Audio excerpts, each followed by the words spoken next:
Hey everyone, Teresa Gregorio here, coming to you for the Knit Petite project this week, and it's nice enough that I get to sit outside again and talk to you a little bit about what we're looking at in this week's post. And in this week, in April, May, and June, we're going to really turn our focus to looking at specifically petite fit issues and knitwear. So in February we talked a lot about who petite women are, and we defined that for ourselves so we knew our parameters. In March we were looking a bit about the history and how sizing systems are created and a little bit of their implementation. And now we're going to start looking at the nitty-gritty of what that actually means and why that's important, why we should care. And that's what this week's post is about. Why should we care about any knit petite fit issues? So we touch a little bit about what they're on. We're going to look a lot more in depth next week and hear from some real knitters about the sort of fit sacrifices that they make if they don't adjust things to fit their bodies. But in this week, it's pretty practical. We look at the CYC standards, which I've chosen because a lot of knitwear designers use them.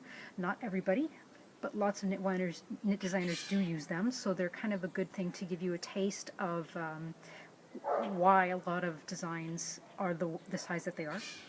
We compare that against the ASTM Petite for Mrs. category sizing. Unfortunately, it's fairly limited. I think the upper edge is only 46-inch bust, but it is one of the few petite measurements that I could actually find and get a hold of. I selected a few numbers out of each, and we look at the discrepancies between different measurements that actually line up, including crossback, back waist, and armhole depth.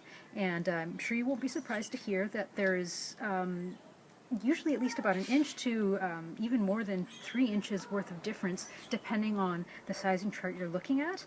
And while all of this doesn't necessarily dictate what every single knit design sweater is going to be shaped like or the body it's going to serve, I wanted to give you a taste of what some of the differences can be in what a petite body possibly could be and what the standard possibly could be.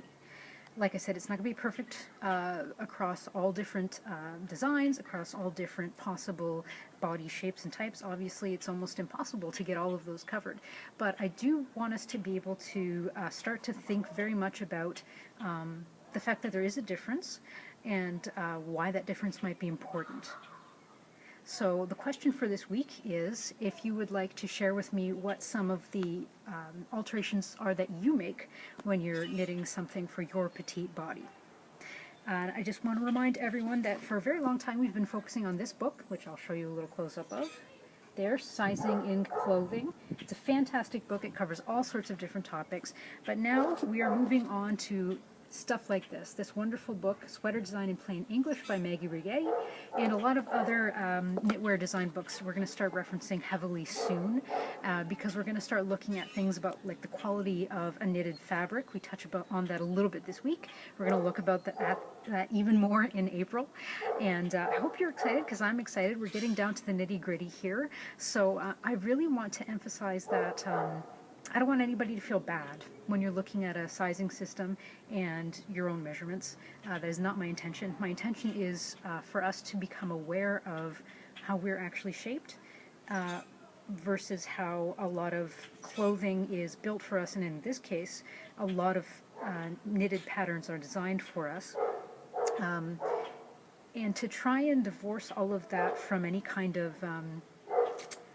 anger or irritation towards the people who are using these charts, because I have to admit I'm one of them. I'm a designer, and there are certain industry standards that we use. A lot of places, like I said, use CYC, and CYC is great for a number of reasons, but of course it has shortcomings as well. We all have to work from some sort of basis, so I think the most constructive way of looking at this situation that we are all in as human beings, trying to fit things to our own body, is to, like I said, divorce any kind of irritation of people not serving us perfectly, and instead direct the energy to finding out what it is they're trying to serve and being able to recognize where those gaps are in how our bodies are shaped and the stuff that's available to us, so the patterns that are available to us, the clothes that are available to us, because not only is there a gap now, today, at this moment, between your shape and the shape of whatever clothing or knitwear design it is that you've just purchased, in 5, 10, 15 years, your body will change. Your body will change. Things will shift around, possibly. Who knows what the future holds, right? But we will change as we age. So it's always in flux. There's considerations such as taste involved as well. So I have found over the past couple of years or so, when I've started really looking at this in depth, that it's helpful to me to think about it as where's the gap, actually recognize why something does or does not fit me, and try to fix that. I actually have a practical example for you today. It's a little bit different. So right now I'm wearing a t-shirt that is a men's small t-shirt. I bought it because they didn't have any women's, and I thought I'll just throw it through my sewing machine and seam up the side edges to bring it in at the waist a little bit, which I've done. But the important part that I want to show you is something about fit. And while I'm okay with this in this t-shirt, it's a demonstration of how something doesn't really fit me the right way. And for those of you who know a little bit about sizing things, you can already tell my shoulder seams are way down from my shoulders, as you see. The shoulder seams are down here, my shoulders are up here. So this is a pretty significant, I would say it feels like about 2 inches worth of difference. And I have not adjusted that. I suppose I could try to, but it's quite complicated to do that, or I'm too lazy. It's just a t-shirt, right? And I'm satisfied with just nipping it in on the sides. But it's an example of how something doesn't really fit the way that it's supposed to. A t-shirt should have its measurement on your actual shoulder to the shoulder bone that sticks out there. Even if you, like me, have sloping shoulders, there is a bone that sticks out there, and that's where your seam is supposed to go, not all the way down here. Right? So with knitwear design, as a designer, one of the numbers that I rely very heavily on for things like that is the cross-back measurement. So this, but on your back, right, across here, so that I know the width of your back. In some cases, just 1 inch is going to mess that up a little bit, let alone 2 inches or more, right? It's going to make your seams slide off.